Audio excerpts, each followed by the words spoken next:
Amém. Shalom. Boa noite a todos. Tudo bem? Graça e paz. Estou muito feliz de estar aqui com vocês nessa noite. É engraçado estar aqui com vocês nessa noite, porque realmente é mais ou menos por aí. Eu estava ouvindo uma palavra, uma palestra, do Clóvis de Barros. Quem tiver a oportunidade aí, é muito interessante. Ética e vergonha na cara, e ele me fez refletir muito sobre o sentido de algumas coisas, né? Deixa eu tirar esse nosso.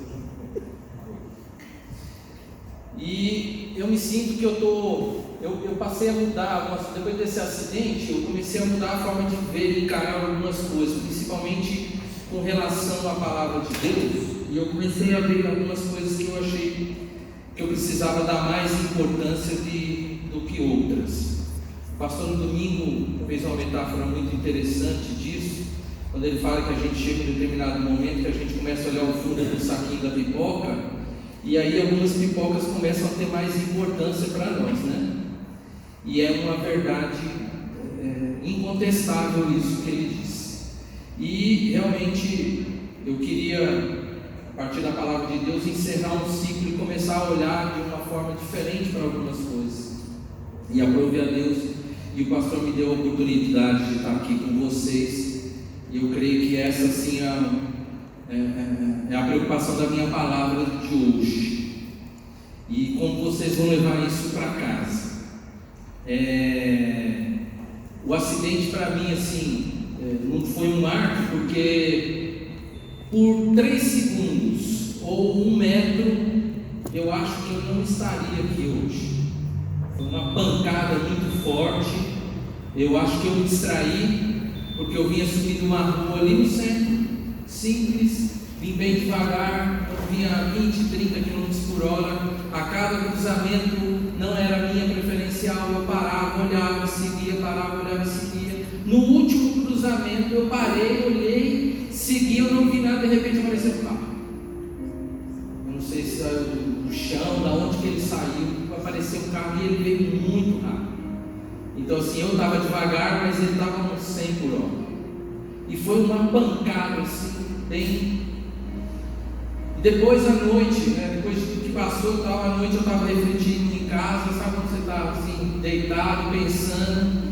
Eu fiz uma conta e nessa conta 3 segundos ou 1 metro era na porta. Ia me rachar no meio, porque a batida dele quebrou a roda, quebrou o eixo, quebrou eu nunca tinha visto, quebrou de frente o radiador, foi incrível, o para-choque quebrou, a frente toda do carro deu PT. E eu, na hora, achei que não foi nada, mas depois eu estava refletindo, realmente foi um livramento de Deus. E aí eu comecei a rever algumas coisas quando a gente olha para a palavra de Deus. E eu me lembrei de uma postagem que eu coloquei um dia no Instagram, uma foto minha, transmitindo 1 grau, colando 1 grau, num aluno numa formatura. Naquele momento lá, a diretora me deu a oportunidade, a honra, de colar o grau. E aí, quem já participou de uma formatura sabe que escolhe-se um dos alunos, e eu tive a oportunidade de colar o grau nesse aluno. E eu escrevi um texto que falava sobre a plenitude do exercício do dom de Deus, porque naquele momento eu senti que eu atingi aquilo que eu tanto sonhei e que Deus quis me dar. E isso me remete à palavra, quando a gente sabe que todas as coisas, como a gente sabe, cooperam para o bem, ou agem para o bem daqueles que o amam e dos que são chamados segundo o que? O propósito dele. Pois aqueles que de antemão conheceu, também predestinou para serem conformes à imagem do seu Filho, a fim de que ele seja o primogênito entre muitos irmãos. E aos que predestinou, também chamou, e aos que chamou, também justificou, e aos que justificou, também glorificou. Portanto, eu acho que, e nessa noite eu quero mostrar para vocês, que a plenitude, ou seja, esse estado de felicidade, é você reconhecer aonde Deus o colocou e como o colocou. Então a gente tem que perceber o panorama da nossa própria vida. Esta é a plenitude da vida, o dia em que você descobre que você está dentro desses propósitos e que você está no exercício desses propósitos, daquilo que Deus sonhou ou esperou de você. Eu sempre, em muitas das palavras, eu começo pensando muito através do pensamento dos gregos. Os gregos, para mim, foram geniais no sentido de que inventaram as ciências, né? Os gregos inventaram a matemática, a química, a física, ou seja, as exatas humanas e biológicas. Os gregos formaram o pensamento da cultura ocidental. Eles também definiram a filosofia, e muitos não sabem, a teologia e a ética. E a ética é um conjunto de princípios e valores que usamos para decidir as três grandes questões da vida: eu quero, eu posso, eu devo. Porque existem coisas que eu quero, mas eu não posso e não devo. Tem coisas que eu devo e posso, mas eu não quero. Ou então, que eu quero, posso, mas não devo.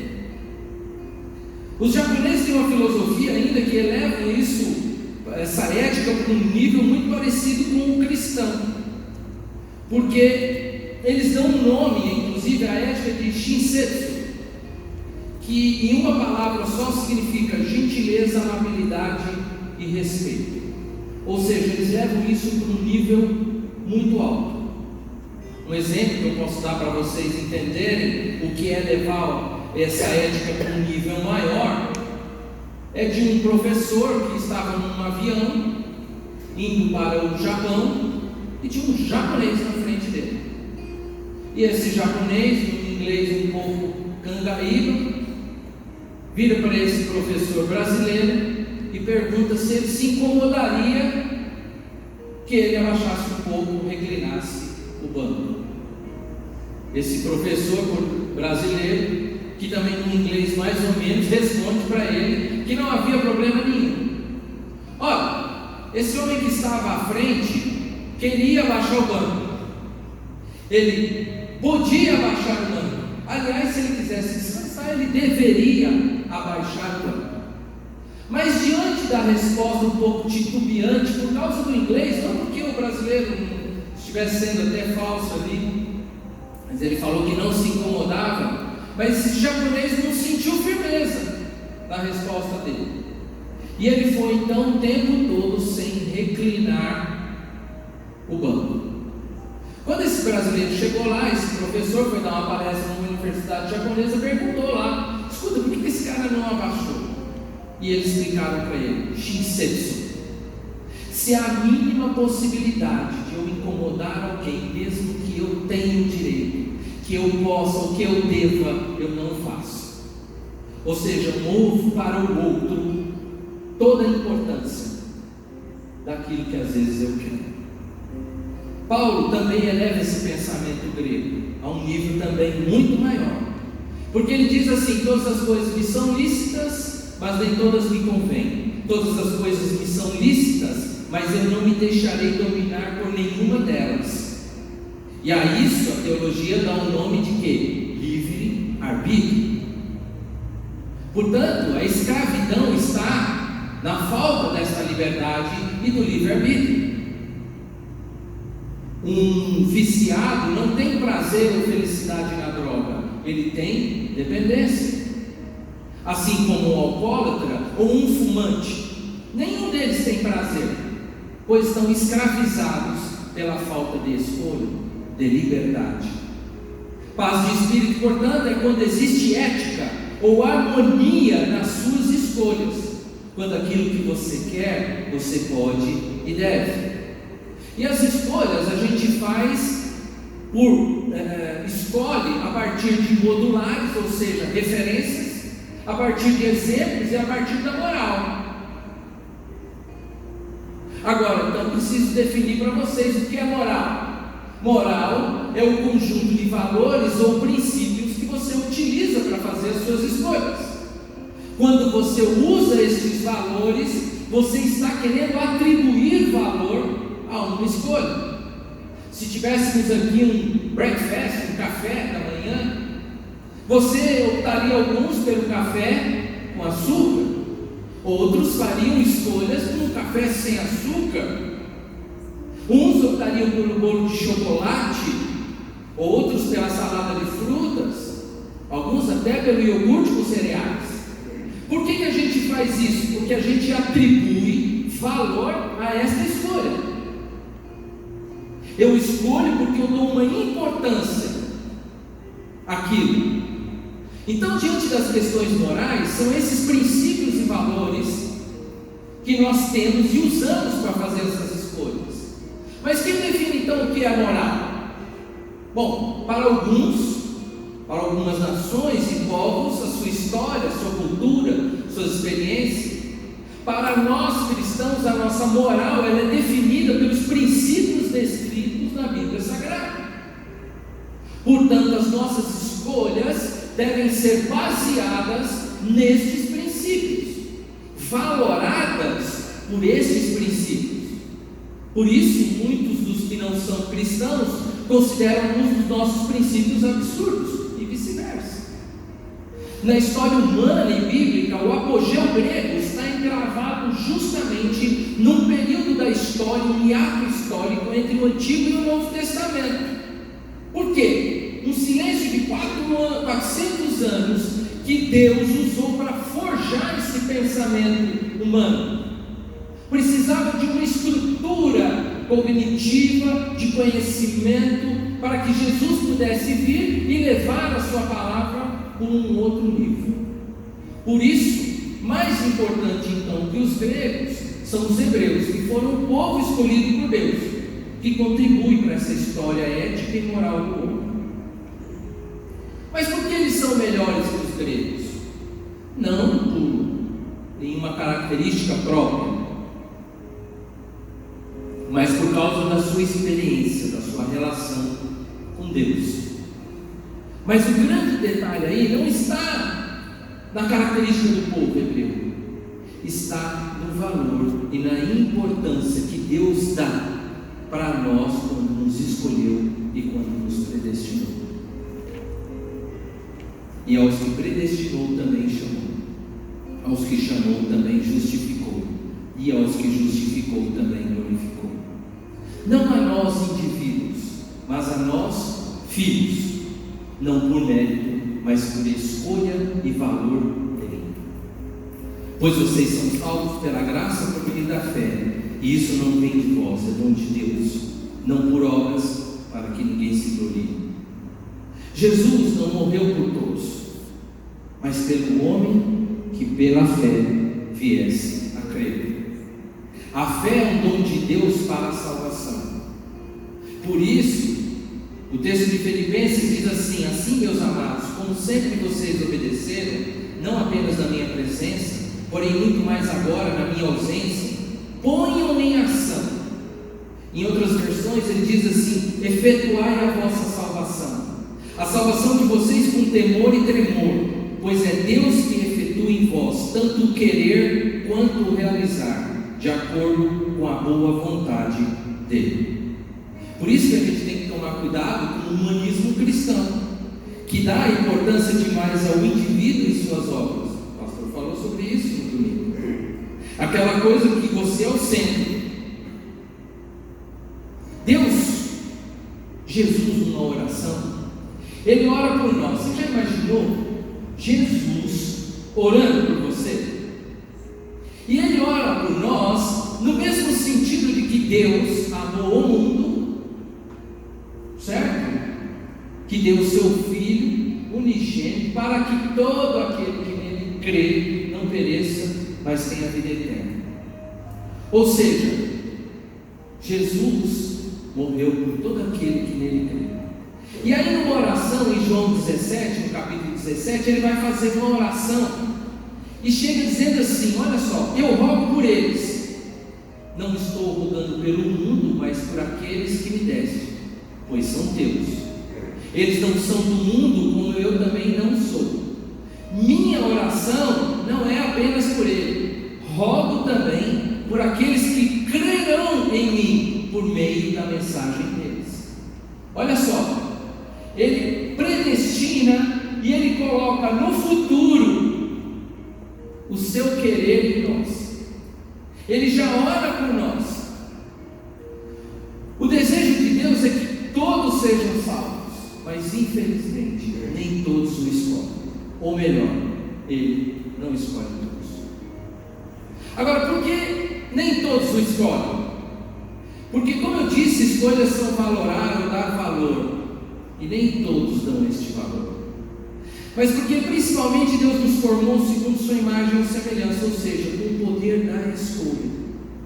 Quando Deus nos forma, Ele coloca em nós uma característica muito importante: a liberdade, o poder de decidir, escolher, arbitrar. Arbitrar é julgar, sentenciar, avaliar, estipular, dirigir. Por isso, livre-arbítrio. Nós somos criados com essa característica, porém o pecado a destrói.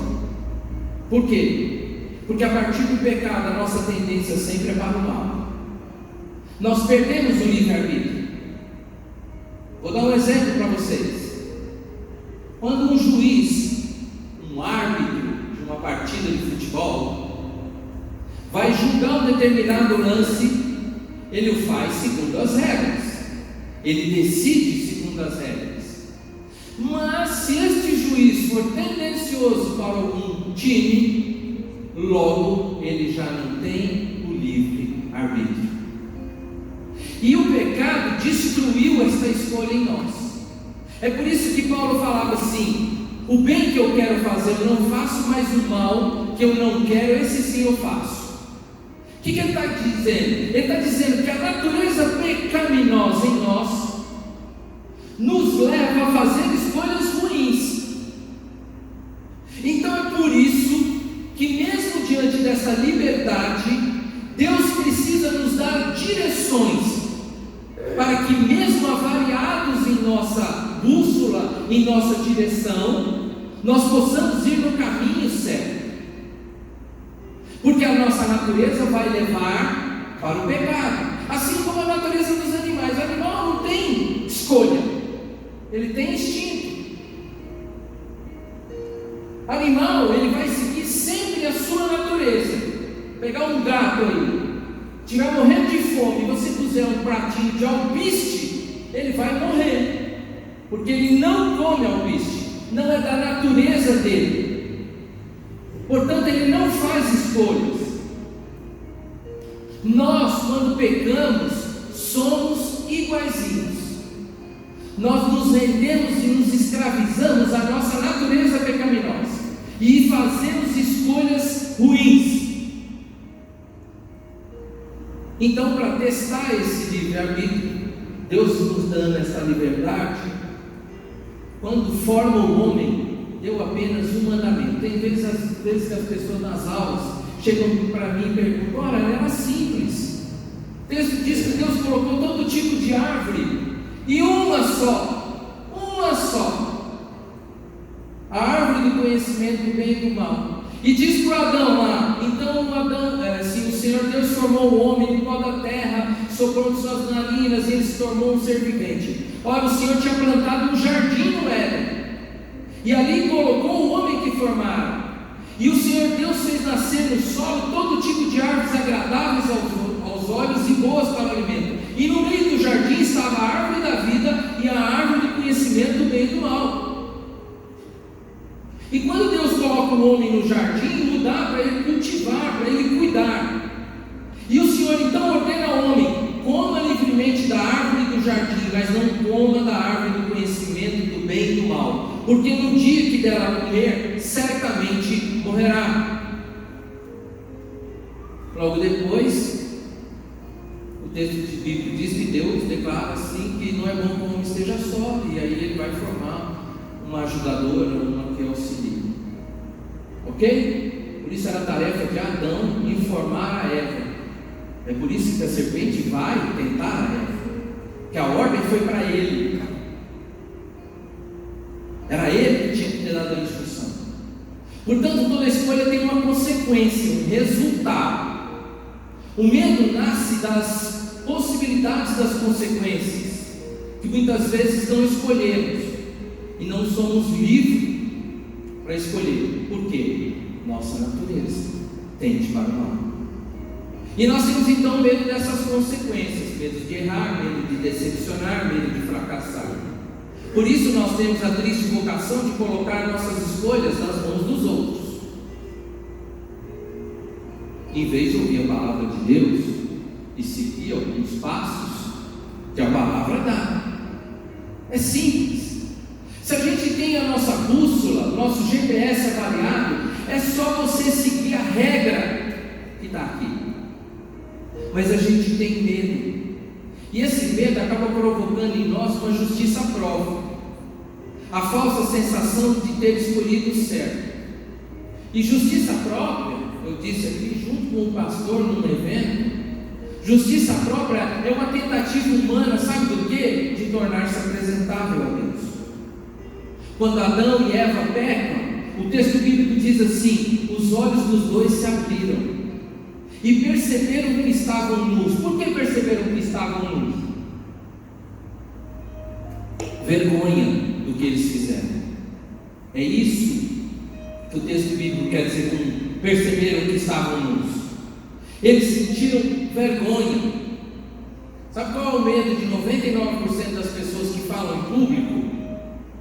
É a sensação que tem que estar nu, que todo mundo está vendo. É uma vergonha. Essa é a sensação que eles tiveram quando pecaram. E percebendo que estavam nus, então juntaram folhas de figueira para cobrir-se. Ouvindo o homem e sua mulher os passos do Senhor Deus, que andava pelo jardim, quando soprava a brisa do dia, esconderam-se da presença do Senhor entre as árvores do jardim. Mas o Senhor Deus chamou o homem perguntando: onde está você? E ele respondeu: ouvi teus passos no jardim, fiquei com medo, porque estava nu, por isso me escondi. Do que ele teve medo? Da escolha. A escolha provocou o que nele? Vergonha. E Deus então pergunta: quem lhe disse que estava nu? Você comeu do fruto da árvore do qual proibi comer? Um mandamento só, irmãos, umzinho, só tinha um. Tem dois personagens aqui no jardim do Éden, e um mandamento. Para quê? Para testar esses homens, essa mulher e esse homem. Então, como fazer para que entendamos as nossas escolhas? Deus resolveu diante do fracasso humano, porque a primeira tentativa humana de consertar isso é a oferta de Caim e Abel, e a gente sabe no que ela deu. Deus pôs então um plano que já estava determinado na história, na eternidade, para salvar esse homem através de Jesus. Mas não tínhamos consciência suficiente para entender isso, gente. Vocês têm que entender que aquele homem que estava ali era um Neandertal, quase um animal ainda. Então Deus precisou usar uma pedagogia para que a gente possa ir crescendo e aprendendo aos poucos. E essa pedagogia ela é progressiva. Por isso, muitas vezes na igreja a gente tem gente que entende e gente que não entende. E a gente não pode exigir de algumas pessoas que estão começando que elas tenham um entendimento com uma profundidade. É por isso também que a gente tem uma variedade de igrejas, porque algumas pessoas vão se sentir mais aprazíveis naquele lugar, porque elas conseguem entender aquele nível de palavra. A gente não tem consciência suficiente de tudo. Então Deus usa isso para poder fazer com que nós vamos entendendo o seu propósito. Quem é que leu a Bíblia toda e entendeu de primeira mão? Aí você vai ler uma segunda também, na terceira, pior. Na quarta você pensa em desistir. Por quê? Porque o seu nível de entendimento vai subindo, e aí você começa a perceber que algumas coisas você não entende. Então, a gente não pode aqui ensinar equações do segundo grau para crianças de 5 anos. Existe a necessidade de um aprendizado cognitivo e um processo empírico. Empírico é quando há estímulo e resposta. E ele é progressivo, passo a passo. Assim como é tedioso, eu não sei cadê o doutor está aí, tedioso para um engenheiro civil ensinar tabuado para alguém. É da mesma forma a palavra de Deus.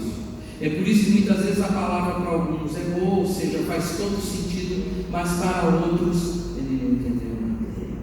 Agora, diante disso, então, qual é a metodologia, a pedagogia que Deus utiliza? A palavra, a lei. Porque é mais fácil você ensinar pelo exemplo e pela lei. Então é por isso que Deus começa com a lei com esse povo. A gente faz escolhas, e à medida que vamos tendo compreensão das coisas, nós vamos valorando essas expressões de fé. Quando vemos que algumas coisas não são mais necessárias, nós as deixamos. Portanto, em determinado momento da nossa caminhada cristã, às vezes a gente, pastor, toda hora conta essa história aqui. A gente faz coisas que às vezes depois parece coisa de criança, não é, pastor? A gente faz coisas ainda no começo da fé que a gente não entende o sentido delas. Mas vai caminhando, você vai percebendo que aquilo foi um momento que passou, você não precisa mais daquilo. Tem alguns, o pastor sempre chama atenção. Precisa ainda de uma profecia, né, pastor? Vai correndo atrás de fulano, de Beltrano, que vai trazer uma palavra. Nada contra. Só estou dizendo que isso é para o começo da tua fé, da tua caminhada ainda de fé. Só que à medida que você cresce, você não precisa mais disso. Você sabe onde você vai encontrar a profecia. Vocês estão entendendo? Oração forte. Você acha que precisa de uma oração forte. Só que chega um momento que você fala, e o pastor falou domingo, você ora. É você que ora. Então comecem a perceber que a gente faz essas escolhas à medida que a gente vai tendo conhecimento de Deus. E o conhecimento de Deus, eu não falo do aspecto cognitivo, não. Eu falo do aspecto da experiência com Ele. Assim Deus usa essa pedagogia progressiva. Ele se revela primeiro num homem, Noé. Depois para uma família, Abraão. E por fim, para uma nação, os hebreus. Quem trabalha o homem primeiro foi Deus. E a sua pedagogia é simples, a lei. A lei que ensina aos homens as escolhas. E é simples, gente, é básico, é tabuada na Bíblia. Você faz essa escolha, você é abençoado. Você faz essa outra escolha, você vai ser amaldiçoado. Gente, é para criança aprender. Só que com o decorrer do tempo, com a sua caminhada, uma outra pedagogia vai surgir diante de Jesus. Ele pega aquela palavra, ele pega a lei e leva para um outro nível. Um nível até mais difícil de cumprir, mas que você passa a introjectar dentro de você, não mais por obrigação, mas porque você quer agradar o Pai. Vocês estão entendendo como muda o paradigma da lei? Você? Como a lei, como ele promete no texto de Hebreus, que ele vai introjectar, ele vai colocar dentro do coração, ele vai escrever no coração do homem. Eu não faço mais porque é uma obrigação, eu faço porque eu quero agradar o Pai. Então Deus pega a lei, Jesus pega a lei e leva para um outro nível. Ora, não foi dito, não adulterarás? Sim, Senhor. Mas se você olhar para alguma mulher com um desejo no coração, já adulterou. Pegou aquilo e levou para um outro nível. Não foi dito a vocês não matar? Sim, Senhor. Ora, mas se você odiar o seu irmão, você já matou. Vocês já ouviram aquela expressão, eu te perdoo, mas para mim você morreu? Vocês já ouviram isso? Eu já ouvi. Como é que é? Eu te perdoo, mas para mim você morreu. Você já matou. Então Jesus pega esse livro e leva para um lugar mais difícil. É por isso, irmãos, que se você olhar a construção do Antigo Testamento, você vai ver lá lei, que são os livros históricos, pode abrir aí essa sequência, poéticos e proféticos. Por que eles são assim? Porque a lei mostra o que é moral, quem Deus é. A poesia mostra o que Ele faz, as experiências. O Senhor é meu pastor e nada me faltará. Vocês estão entendendo a diferença? E por fim, os proféticos, que é o que Ele quer, as consequências da sua escolha. Essa pedagogia é exercida pelo Pai. Por isso alguns exercícios ou alguns ensinos são metafóricos. Não podem ser usados como regra, a não ser a lei e os mandamentos. Por exemplo, experimenta entrar no Piancó 7 vezes para você ser curado da Covid. Ou então, jogar sal no Rio Tietê para ver se purifica. Dar 7 voltas no Congresso para ver se deságua. Todo ensino do Antigo Testamento prepara o homem. Por isso esse ato de 400 anos até o Novo Testamento, para dar estrutura ao Evangelho, para que as pessoas comecem a usar o pensamento para fazer essas escolhas. A didática de Jesus já está na compreensão da palavra de Deus. Jesus ensina o verdadeiro sentido da palavra dele, do seu amor, e ele deu prova na cruz. Por isso o nome dele é Emanuel, Deus conosco. Jesus leva um sentido maior. O pastor falou domingo sobre ter, fazer e ser. Olha só como Jesus pega um texto e ele leva para um outro nível. Salmo 128, vocês todos conhecem. Axerê, bem-aventurado, feliz é o homem que teme ao Senhor, que anda nos seus caminhos. Você comerá do fruto do teu trabalho, será feliz e próspero. Sua mulher será como uma videira frutífera em sua casa, seus filhos serão como brotos de oliveira ao redor de sua mesa. Assim será abençoado o homem que teme ao Senhor. Que o Senhor te abençoe desde Sião, para que você veja a prosperidade de Jerusalém todos os dias da sua vida e veja os filhos dos seus filhos. Haja paz em Israel. Salmo 128. Essa é uma definição do salmista do Axerê, bem-aventurado. Aí Jesus, está errado isso aqui, mudou? Não, continua. Por quê? Porque é um relato da experiência, do que Deus faz nas nossas vidas. Por isso, se você testar o homem que tem ao Senhor e andar nos seus caminhos, vai comer do fruto do seu trabalho, será feliz e próspero. Só que Jesus pega isso aqui e coloca um outro sentido.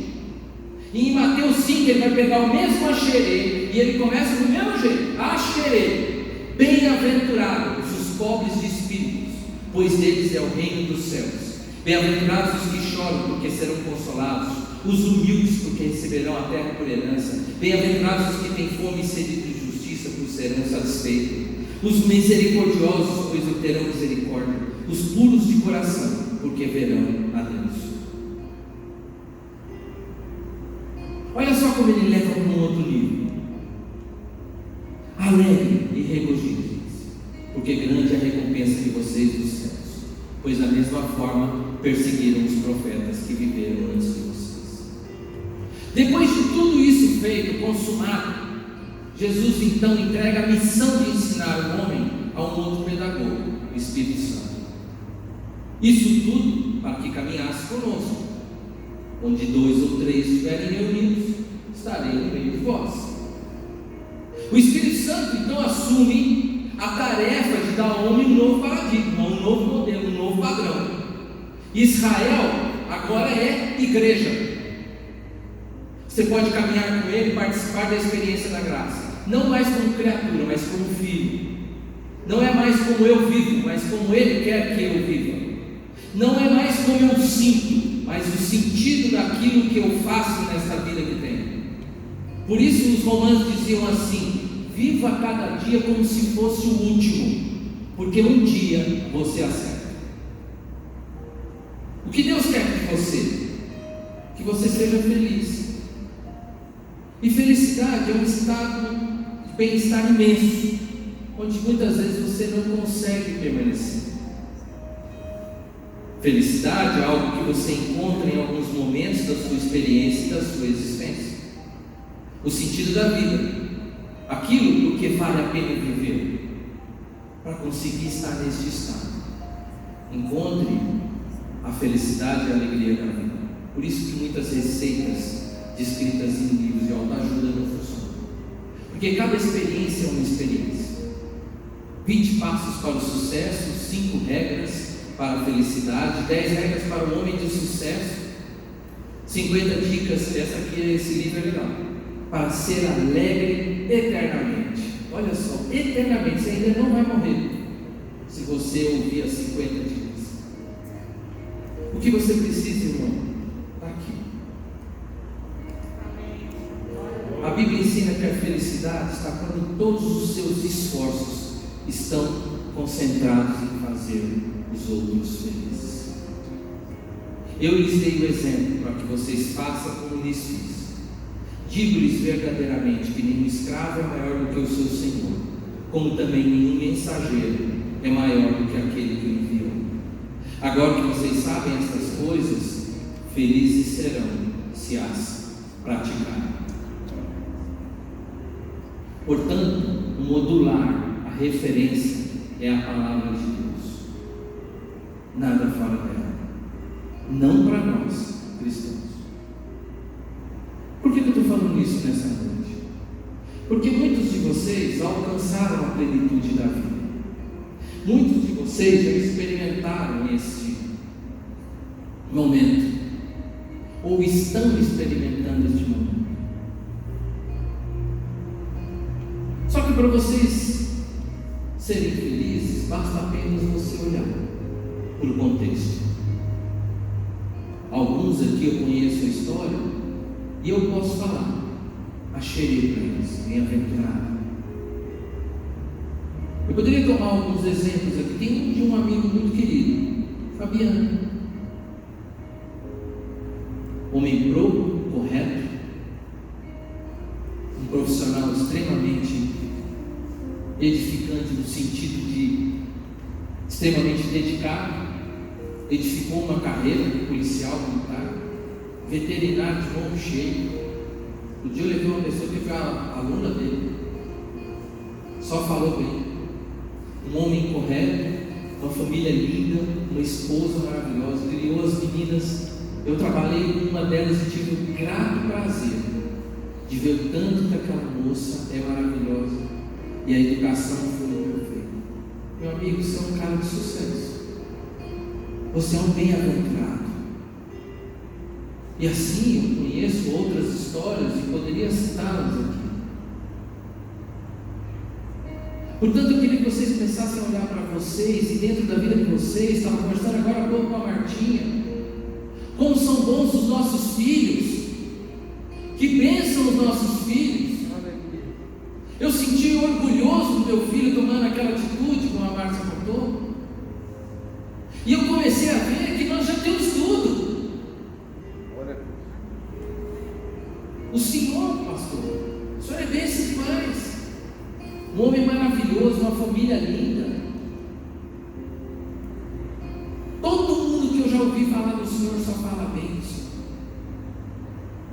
Isso porque eles não o conhecem, nós que o conhecemos sabemos que o Senhor ainda é melhor do que aquele. Um homem bom. Então basta a gente olhar para a vida da gente e perceber que já está tudo ali. Irmão, não fica esperando alguma outra coisa para você ser feliz. Já está aí. Moisés e Marineus, quando eu olho aquele filho deles, que ele é o sonho de consulta para todo pai que tem menino maravilhoso, bom. A gente olha ali no serviço do ministério, que coisa maravilhosa. Gente, já tem tudo, o Senhor é rico demais. O Augusto Cury dizia que sucesso é conseguir aquilo que o dinheiro não pode comprar. Gente, vocês já têm. Aqui, casal bom, vai ter sucesso, coisa linda, certo? Deixei o Senhor por último, olha, e eu queria falar para o Senhor. Sabe por quê? Para mim, o Senhor é um homem de sucesso. Não sucesso financeiro. Você é um homem que construiu uma história, 20 anos levantando uma igreja. O Senhor é um ótimo pai, modelo de marido para todos os homens que estão aqui. Assim como a pastora é uma mãe modelo para todas as mães que estão aqui. O Senhor é um marcheiro, bem-aventurado. Não se preocupe com o que fala, como o Senhor me disse hoje. Porque o Senhor tem uma história que fala a seu respeito. O Senhor tem filhos maravilhosos, bons, que estão aqui, que dão exemplo. Pastor, o que mais? Como um homem pode ter mais sucesso do que isso? Portanto, a sua história, pastor, é uma história feliz e modelo para muitos dos que estão caminhando aqui. Eu sou um homem feliz, realizado, como sei que o Senhor é. Porque o dia que o Senhor chegar lá, e a gente quando sofre um acidente, a gente acha que é o último dia, mas o dia que o Senhor chegar lá, o Senhor vai apresentar a Deus a sua história. Temos erros? Nós todos temos. Mas o Senhor vai colocar uma história diante de Deus. Assim como eu hoje posso colocar. E eu queria muito dar essa palavra para vocês, para dizer: vocês já são felizes. Às vezes falta alguma coisa ou outra, dá alguma coisa ou outra errada, mas gente, depois a gente fica pensando, isso é tão insignificante para nós.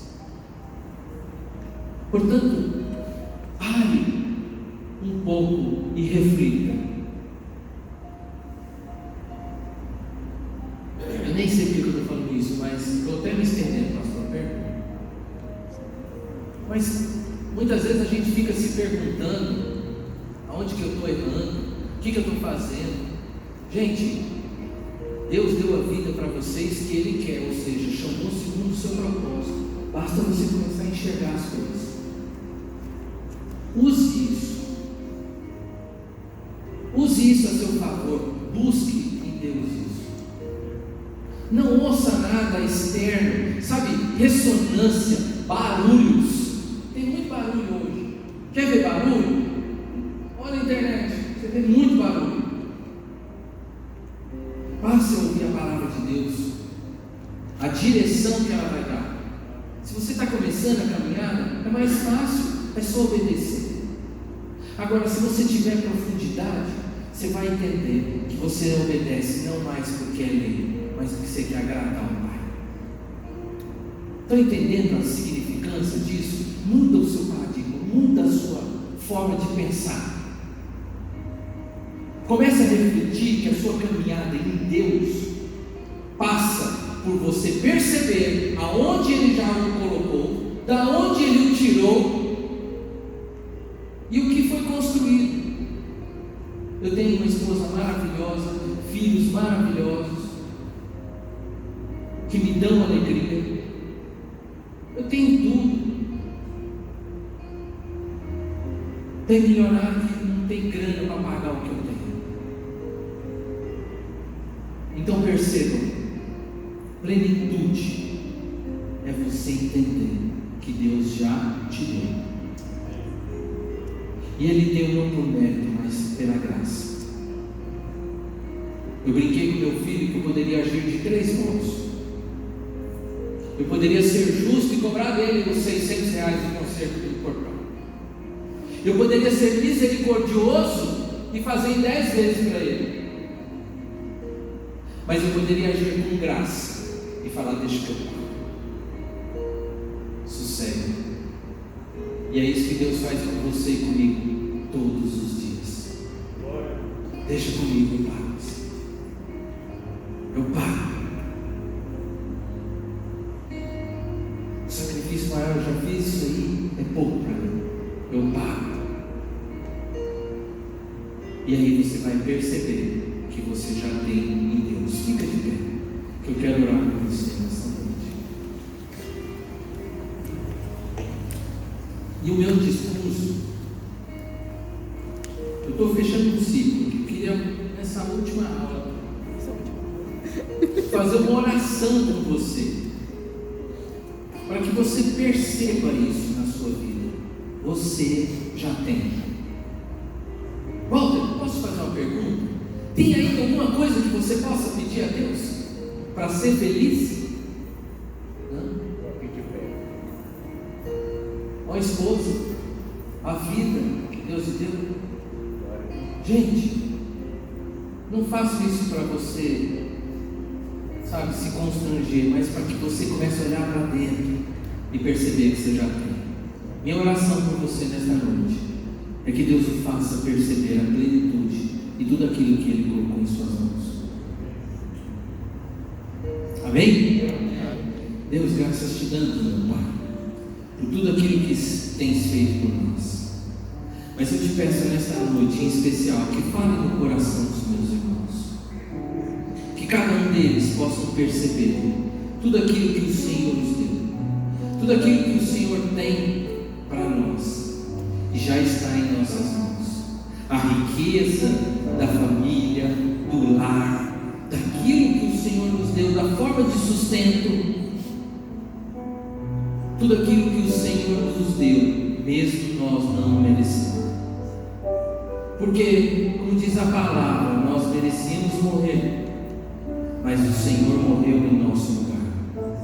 Por isso eu te agradeço, Pai, por tudo isso que cada um dos meus irmãos está vivendo, mesmo as dificuldades, que são para um propósito, para que nós possamos enxergar a felicidade que já está em nós.